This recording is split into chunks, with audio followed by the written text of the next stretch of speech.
He says, well, I'm going to have to borrow it a lot. I said, well, keys in it. It's yours to drive.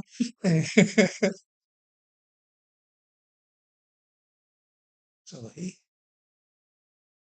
anytime he needed it, I told him, you don't have to call me. It's there. You know what time I get in. So What are we on today? First Kings? 2 still, yes.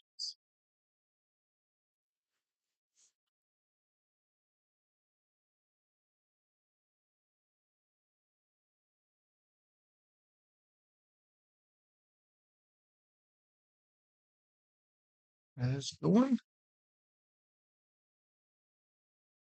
We're live. Okay, let's see.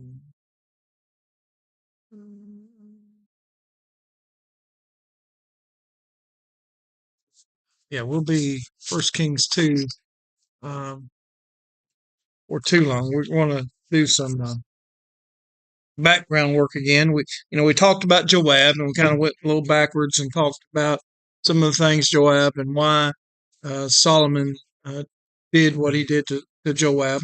We also had talked about Abiathar, the priest, and how he was degraded from priesthood. yeah, it's Haley. I just Flash. and so now we're getting a little bit further, and I'm just going to say next week. So don't worry about streaming it. Let's see.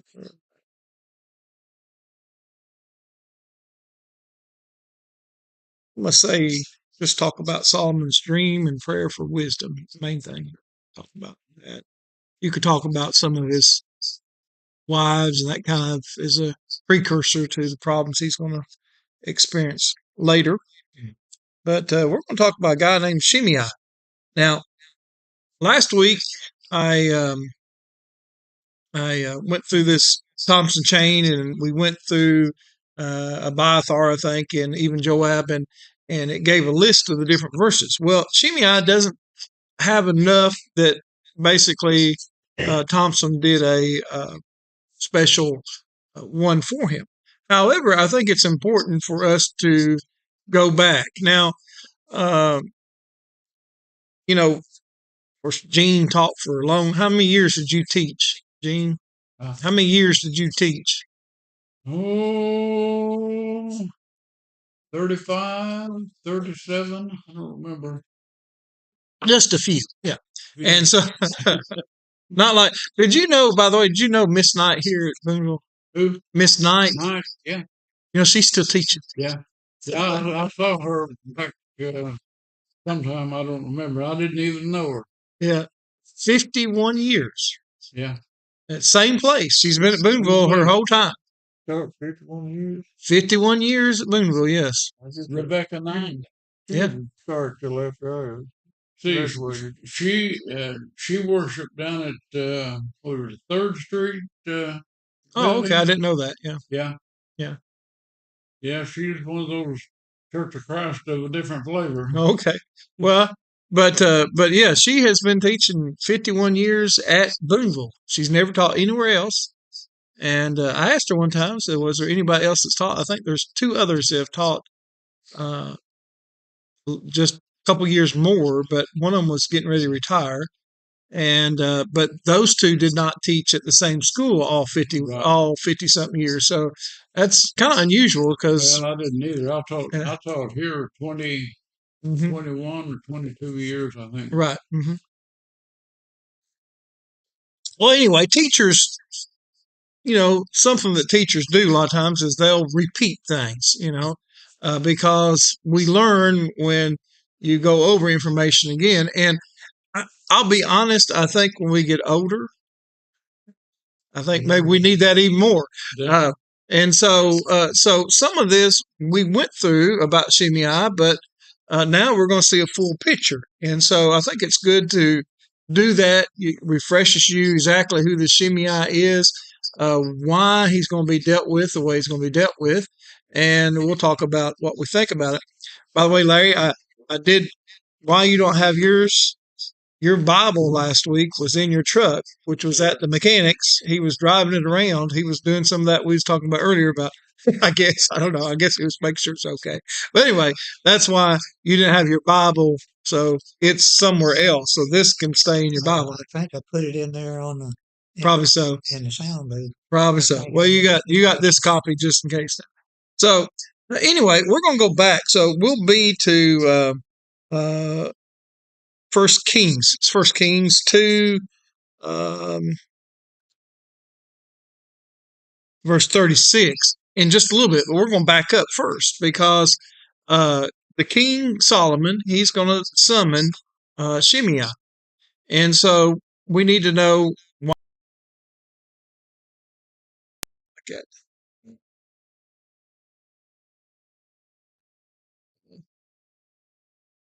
So we need to know why he was summoning Shimei and what we may think is going to wind up happening. So there's a lot on there. Once again, well, that's you, Gene. Okay, you're good now. And so there's a lot to that as far as who this Shimei was. He's not a very important person in Scripture.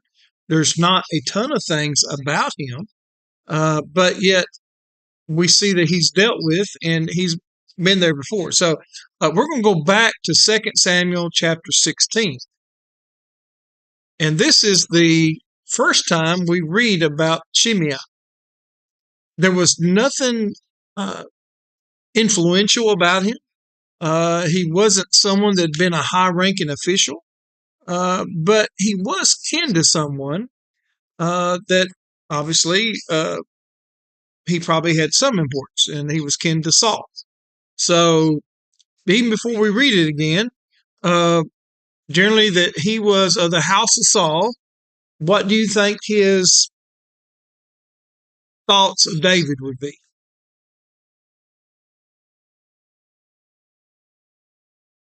Didn't think he ought to be king after Saul.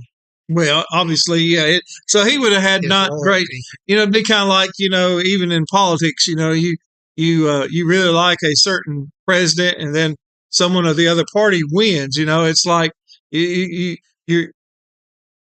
I think most Americans want presidents to succeed, but you got a little bit of, well, no, he's not what I was wanting, whatever. But so anyway,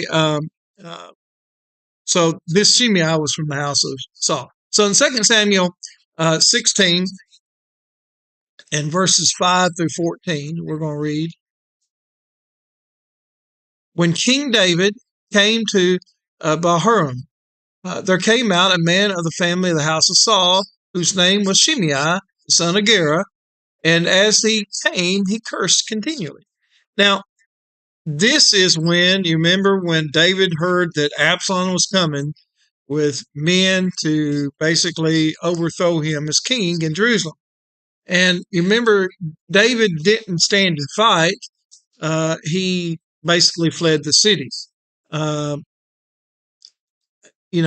It would have been a much bloodier battle had he stayed. I believe David, because his men were superior soldiers, probably would have been okay, but it would have been a bloody battle, and a lot of bystanders would have probably been hurt, and it would have created even more division. So David fled. And so as he's fleeing, he comes across the Shimei, and Shimei, it says, cursed continually. But he did more. It says, and he threw stones at David and at all the servants of King David, and all the people and all the mighty men were on his right hand and on his left.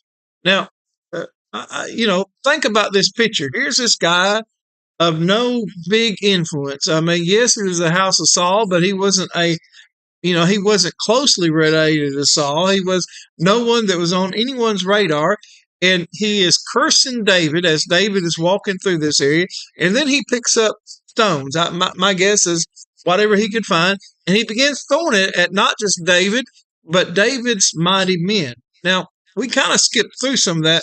But these mighty men of David, they were the elite, kind of like we have our special forces, and that's what these men were like. And when Absalom's army finally gets, just overtaken by David's army, it's these men that are they're just really skilled at the art of warfare, and so these men are not to be played around with. I mean, these mighty men, they killed, David killed Goliath with the sling, but these mighty men killed the rest of his family. And they killed a lot of these Philistines, and they were, almost never defeated. In fact, they weren't in any major battle. And so he's throwing rocks at them. Now, they likely had spears. They probably had some arrows. They had swords, and he's throwing rocks at them. It just, anyway. So then it says, and Shimei said, as he cursed, get out, you man of blood, you worthless man. And by the way, another thing about these mighty men and other things, who were they? Who was their allegiance to? David. And here this guy is throwing rocks at them all, and he is cursing David, and he's calling David a worthless man. Now, these men obviously were very, kind of like, in England, you see these guys in big fancy hats, they guard the things. And my understanding, you can talk to them. They won't move. They won't even pay attention. They do things. But how David's men restrained themselves is what to me is impressive about this. The Lord has avenged on you all the blood of the house of Saul, in whose place you have reigned. And the Lord has given the kingdom into the hand of your son Absalom. See, your evil is on you, for you are a man of blood. Now, there's some truth to this to a degree. The blood, though, that David shed wasn't unrighteous blood in the sense that it was at war and other things. He did nothing wrong to Saul.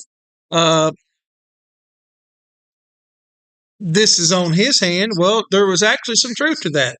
This whole thing with Absalom was fulfillment of the prophecy of, remember, Nathan, because of the whole thing with Bathsheba. So anyway, in verse 9 it says, then Abishai, the son of Zeruiah, that's Joab's brother, by the way, said to the king, why should this dead dog curse my lord the king? Let me go over and take off his head. So anyway, these sons of Zeruiah, they were always quick to fight and battle, and Joab's brother said, why are you letting this dead dog? I like the way he calls him, and he said, take his head off. He won't talk then. But the king said, what have I to do with you, you sons of Zeruiah? By the way, once again, who was Zeruiah?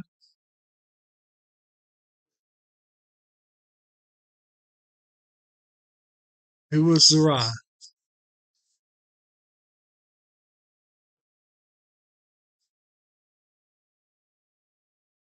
Not a man. It's a woman.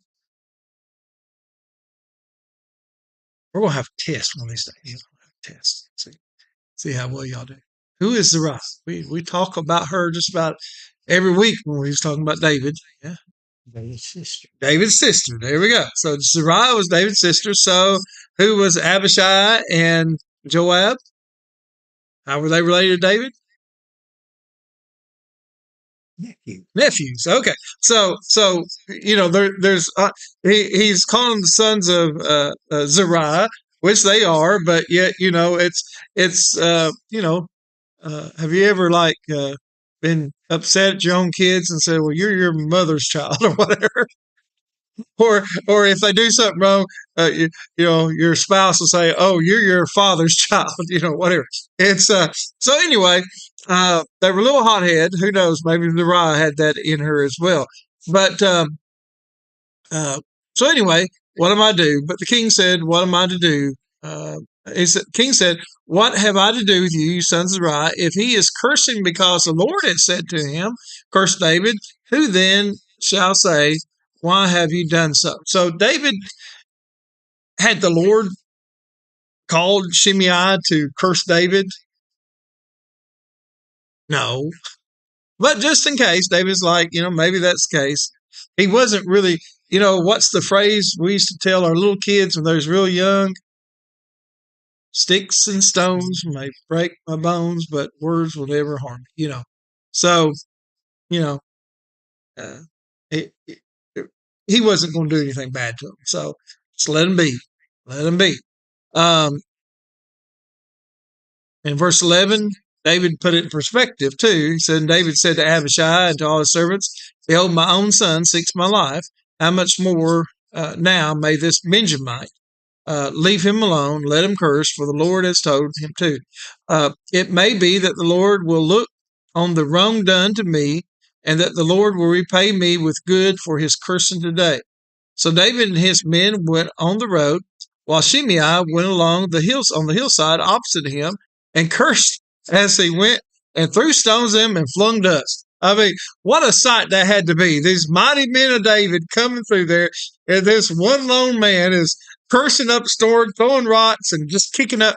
I mean, throwing a temper tantrum like a little kid would. Anyway, so and the king and all the people who were with him arrived where he at the Jordan, and there he refreshed himself. So that's how we first hear of Shimei. So what's your impressions of Shimei? A little silly, isn't it? Grown man doing that, throwing stones.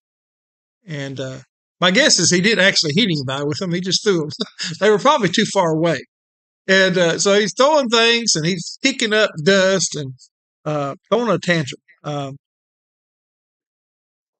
One thing we see a kid do that, but it's just at some point you should grow past that mentality and things. And then the second time we read it, so we know what happened with David, and Absalom is eventually killed. David, is king. That is ended, and so David's back in Jerusalem.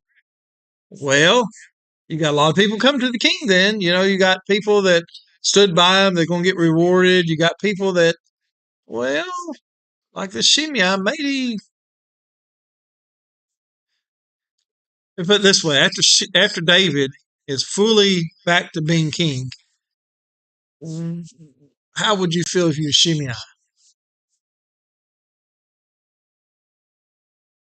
Would you be a little worried? Yeah. Trying to shut him up. Yeah. What's he going to do now? Yeah. And so anyway, 2 Samuel 19 now. 2 Samuel 19, 16 through 23. 2 Samuel 19. By the way, Mark had some things to take care of in Fort Smith today, but he'll be here next week. And y'all need to be here next week because got a special guest speaker. By the way, do we know who's speaking Sunday? Hadn't heard anybody say anything about getting a. Well, better get your lesson up, Gene. Well,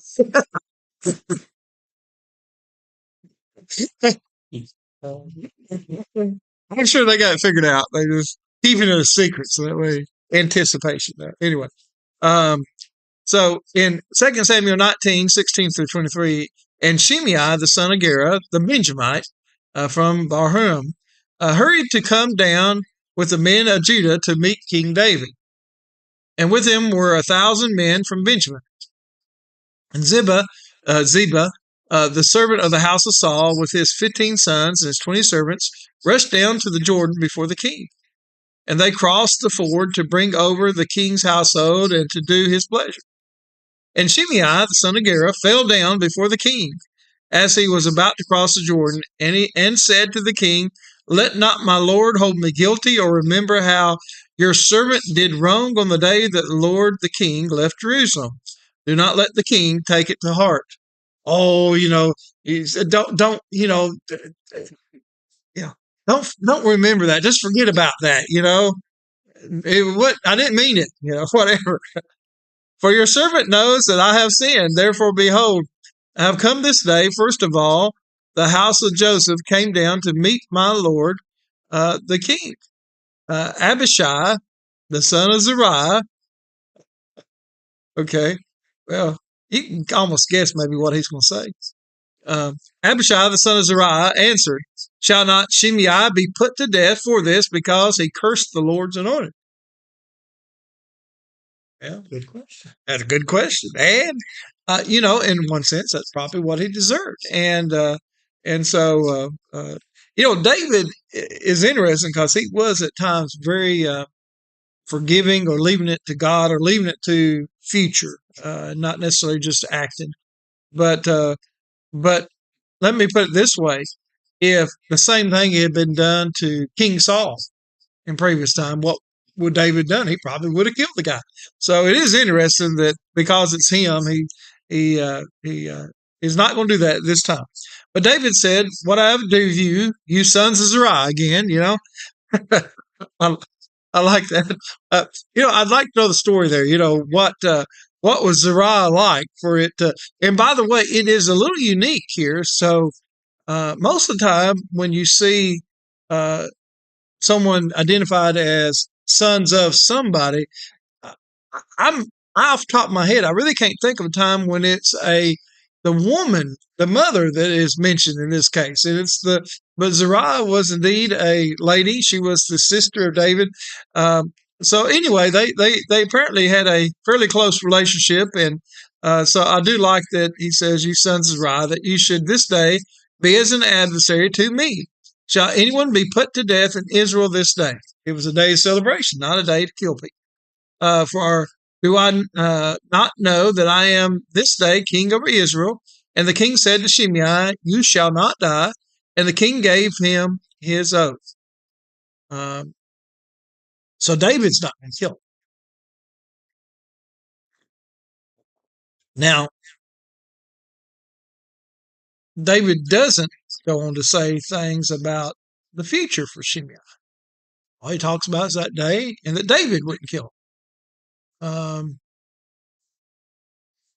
So king gave him his oath. So David's not killed. Now, if we get to 1 Kings chapter 2, verses 8 through 9. Now,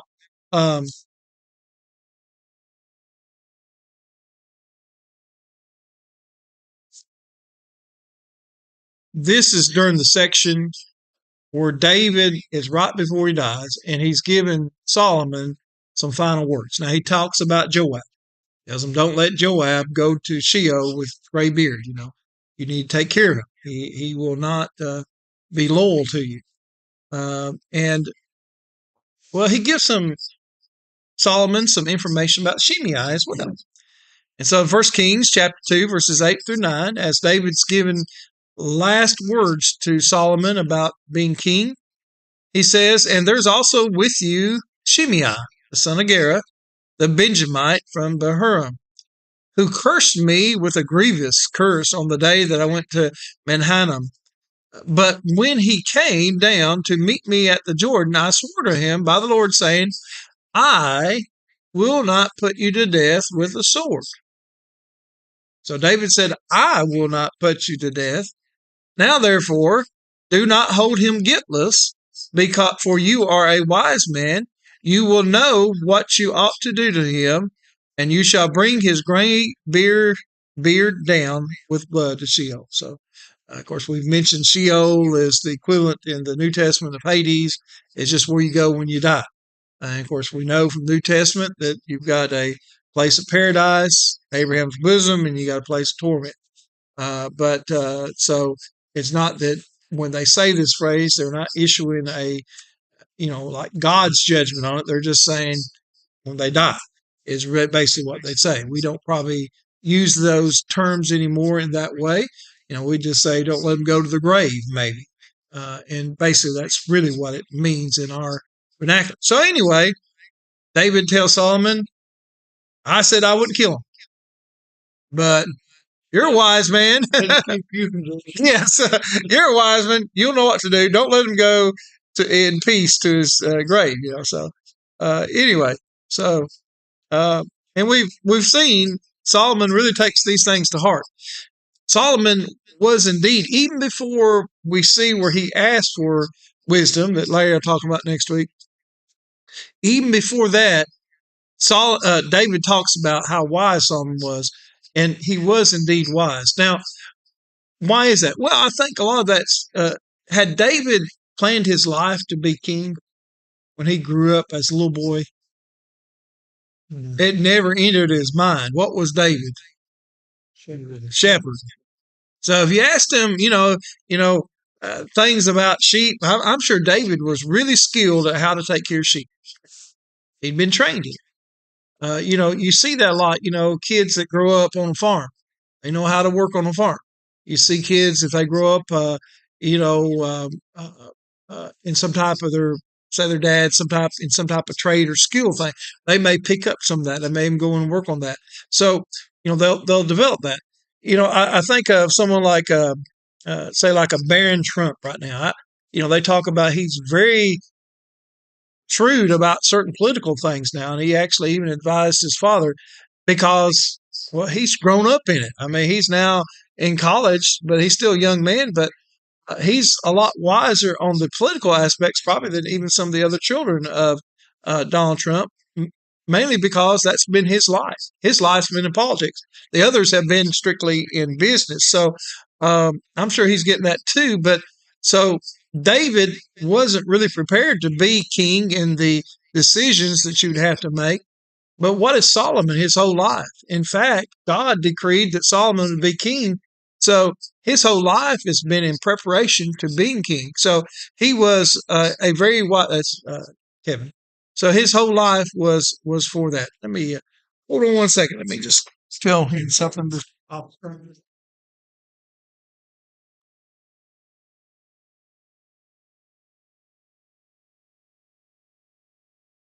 Sorry, guys. I got the box. This is what it would have looked like. Okay, it was nice, but then the copier, it's. Well, yeah, that would work. But anyway, it started doing that. Something is wrong with the copier. You don't need things. Yeah, you pay for the copy. But so I printed most of this. Sorry, guys. I printed most of this. Daddy, Solomon really made name. Once they one for Larry, he can make sure it gets announced. Just give him black and white. In 1 days.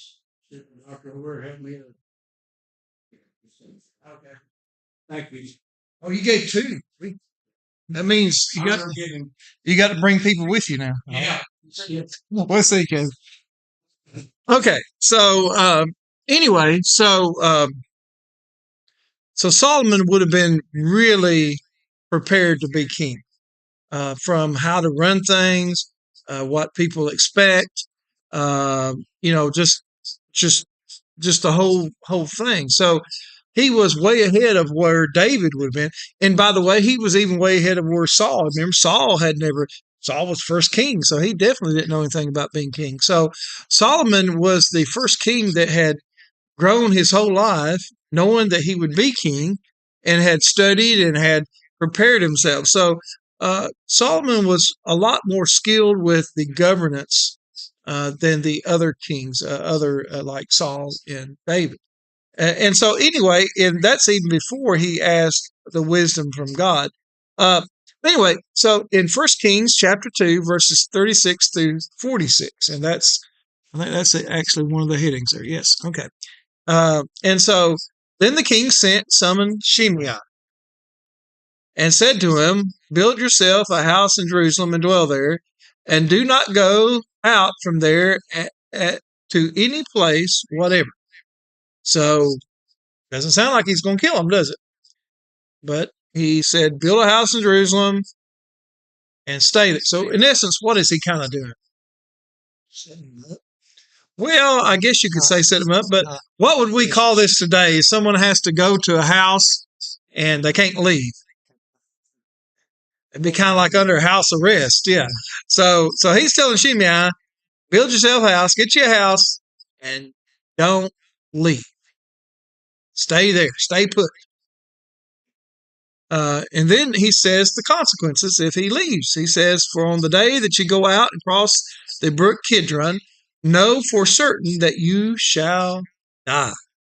So he gave him a limit. So, kind of like people on the house arrest, they got them monitor things, ankle bracelet things. And my understanding is they're attached to GPS. And so if you go past a certain point, they send some people out to come get you because you violated your rules of parole or whatever your confines, your house arrest.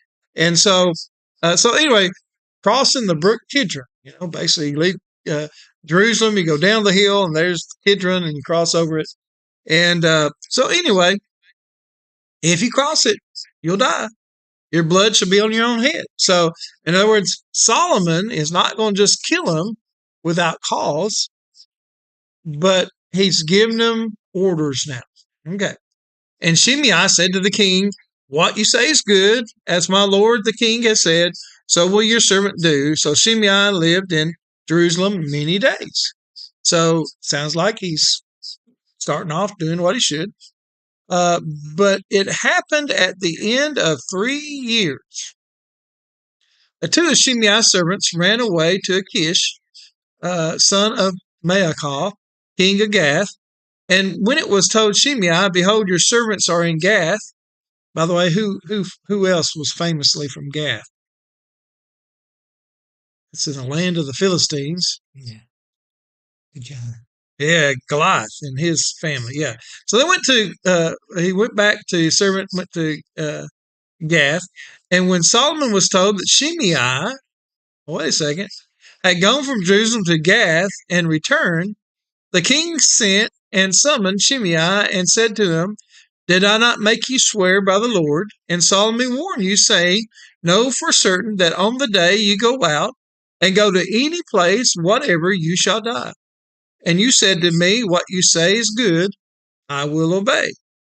Why then have you not kept your oath to the Lord and the commandment which I commanded you? Then verse 44, the king also said to Shimei, you know in your own heart all the harm that you did to David, my father. So the Lord will bring back your harm on your own head.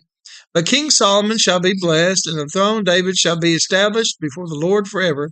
Then the king commanded Benaiah, that's his commander of army, the son of Jehoiada, and he went out and struck him down, and he died. So the kingdom was established in the hand of Solomon. Over and over again, you're going to see Solomon really deals well with how to be king. And even this, what if he had just killed Shimei flat out at the very beginning? Some might say, well, that all he did was say some things and David forgave him. And how could you kill him, just cold-blooded like that? So Solomon didn't do that, but Solomon did, in other words, you might say set him up because he knew the character of Shimei. David had told him about him. And so the character of Shimei was he wasn't going to be obedient for too long. It lasted 3 years. And then he had a servant leave and went and got him and came back. Didn't think nothing of it. That brings back. Uh-huh. As boys, Uh-huh. some of us could have been just as bad. You ever draw a line in the dirt? No. Yeah. Don't cross it. Yeah. Don't cross this line. Yeah. You're going to get hurt. Yeah. I was raised with 5 other brothers, and I knew all about that. All about but it's funny because you got 2 types of people. So you draw that line, and there's 2 types of people. One is you cross it, and immediately it's on. And then the other type of person, you cross it, and they draw another line a little bit farther back. It's kind of like, I love going to Walmart or any supermarket or store or whatever, and just kind of watching some things, and you'll see a kid start to throw a tantrum. And the mother will be like, scolding them, telling them, you better stop that, or they're doing something annoying, and then said, I'm going to give you to 3. You ever seen those counters that do that? Those say, I'm going to give you to 3. And then they go, 1. I'm married to one of them. And then the 2, they'll say, don't make me have to go any farther. Said, Yeah, just act right, and then they'll start over 1, 2. You're not gonna really make me do it anyway. I've yet to see ones that start hesitating. They ever get to the 3, but then you get one every now and then. And I mean, first of all, the ones that really mean it, they usually don't even count to 3. It's just action, And So kid's face when they're used to hearing that one, and that's it. Then she surprises them sometimes. 1, 2, 3. yeah. Bang, bang.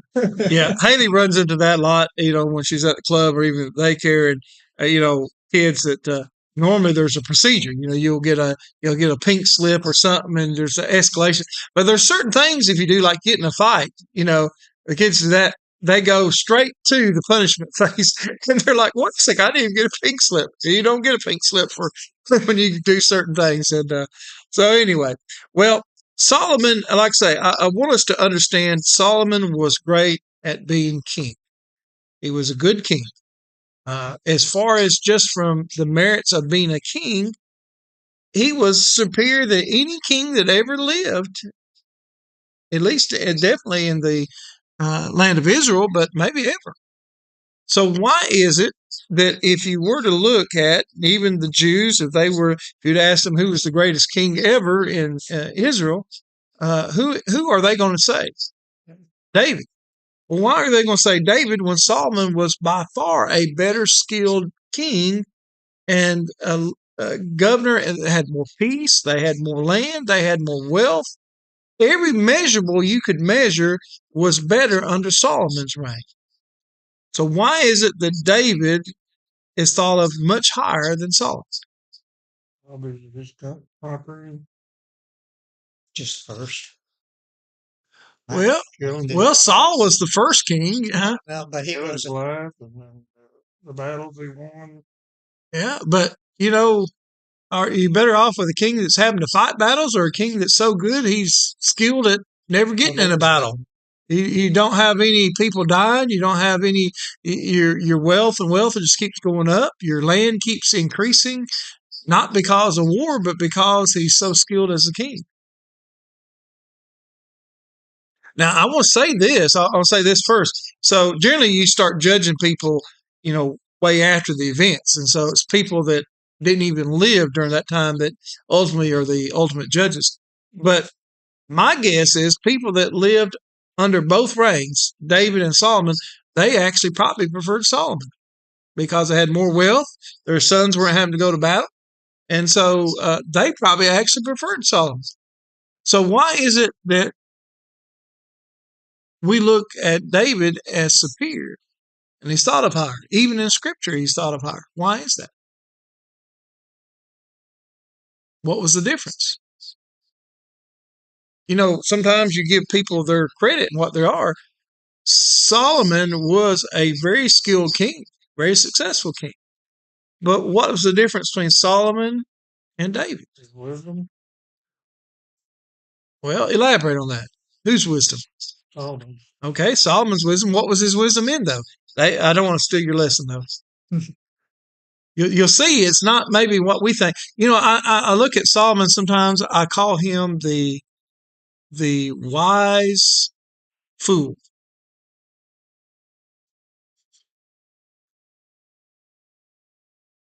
So he was wise in governance, but he didn't really. First thing you'll do before you even get to about asking for the wisdom is you're going to see he's going to marry some Pharaoh's daughter. What was wrong with that? He's going to marry a lot of foreign women. Right. Foreign women was not a thing to do. Yeah. Why? What was the problem with marrying all these foreign women? They were idol worshipers. Idol worshipers. And they would change the country, change his heart. And indeed, I believe he did repent in Ecclesiastes, but Solomon, for all his wisdom in how to govern in the land, and you could even argue, well, marrying these foreign women, that was a way to have this peace and prosperity and have all this successful trade. But more conflict. But it caused his heart as a man of God to go away.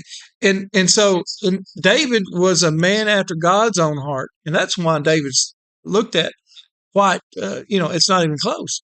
Because Solomon, during this time where his wealth is increasing, he grows away from God. Like I say, I think Ecclesiastes is a great book to learn about that because it illustrates how he did all these things and he realized it didn't mean anything. What was really important, he had kind of went away from. And so David, for his flaws that are recorded, David always immediately repented when it was brought to his attention, and he always tried to do what was right with God. That's where his heart was. So Solomon was not in the same way. And so the things Solomon did led to the division of the kingdom, or ultimately did. And it was because he had grown away from what God wanted. So the Jews looked to David as higher because David was more faithful to God over his entirety of his life compared to Solomon. Now, they don't look down on Solomon. I don't want to imply that, but it's not even close which king they would say is the greatest king. That makes sense? So, and even in presidents, sometimes, I know my kids sometimes ask me about presidents in my lifetime. And of course, my favorite was Ronald Reagan, even though I was fairly young then, but he still was my favorite. You know, asked me about Jimmy Carter. I was a horrible president, but I think he was a good, morally speaking man. He wasn't a New Testament Christian, but in general, I think he had good, decent values. And you look at his life after being president, he, did all that with Habitat for Humanity and other things. But he was a lousy president, so they had no connection between the two. You look at someone like, say, Bill Clinton, and they asked me about Bill Clinton. And of course, sadly, he's almost become a joke with, I think, most of the younger generation. But they'll ask me, I said, Bill Clinton was a great politician, a very shrewd politician. And he was good at changing on a swivel if it was to his political favor. He was totally against things. Then he saw the winds of change and he turned it around, and all of a sudden he said those were his ideas when he'd vetoed them, 2 or 3 times. But he was a very shrewd politician, very morally decrepit, though. And so, we see those things. So I even had a discussion one time. One man, he voted for him. I said, "Why'd you vote for him?" He said, "Well, economy's good." I'm like, okay, whatever. And, it has repercussions, though. I imagine Solomon was thought the same way. Hey, things are good. I like that. What about all these people turning into idols right now? Well, hey, I got more money in my pocket and we're not at war. We sometimes rationalize things in a way that's not really the way it should be. So Solomon is a good study from that. And like I say, I do think he changed his arc at the end. But anyway, we'll get to that. Larry next week's going to have about what he actually prays for. And I want you to pay attention, because I know as a kid, a lot of times in the Bible classes, we'd say, we prayed for wisdom. Yes, but he asked for specific wisdom. So, Paul talks about the wisdom of the world. Is the wisdom of the world really any good if you get down to it? Yeah. He talks about the wisdom of the cross. That's where it is. But to the world, the wisdom of the cross is foolishness. And so we need to understand that wisdom is great, but if it's not wisdom in God's ways, it really doesn't matter. God don't look at, well, this person, he got 140 IQ. That's pretty good. He's okay. This person only got a 95 IQ. They're no good. That's not how it works, is it? And so it's, kind of like different people with different talents. It's how you use what you have. Okay, I'm going to go ahead and shut it down. We can talk for a little bit longer, but I'm